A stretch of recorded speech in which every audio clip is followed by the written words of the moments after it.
This week's recipe review are Danish Butter Cookies from the Gardening Foodie. They're described as light, crisp and delicate, and are absolute melt-in-your-mouth deliciousness. Made with just 4 basic ingredients, this is a super easy bake.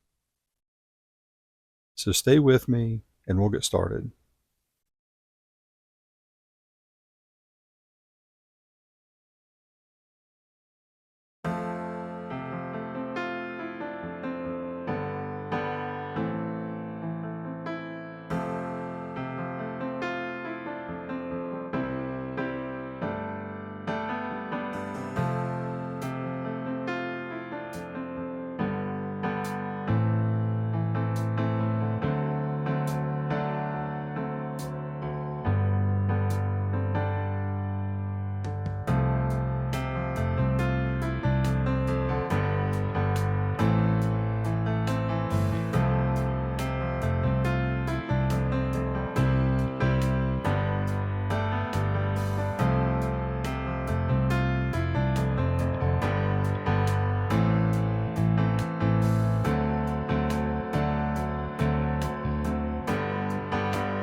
Okay, so these Danish butter cookies were super easy to make with just 4 simple ingredients. The only issue I had was with the oven temperature and time. I had to bake these for 27 minutes at 300 degrees for the edges to turn a golden color.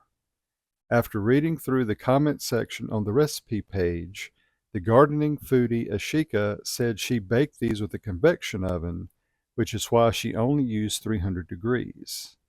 She also said when using a standard oven to bake them at 350 degrees for 15 minutes, so next time I'll be sure to use that time and temperature. I hadn't had any of those blue tin cookies for a long time, so I was anxious to give these a try and see how they were. The bottom looked nice and brown, and when I took a bite, it was just as described. It was light, crispy, and delicate, and I immediately remembered how the original ones tasted. This was moderately sweet and had that distinct buttery taste. It was delicious. Making homemade cookies with such simple ingredients and having them turn out light, crisp, and delicate is no easy task. But using cake flour and the technique shown ensures that these turn out as expected. These are melt-in-your-mouth cookies, and the more you eat, the better they are. You could argue that these are even better than the originals. I give them 10 stars and look forward to making them again. If you enjoyed this video, be sure to give it a thumbs up, leave me something down in the comments below, and subscribe if you haven't already. And as always, thanks for watching.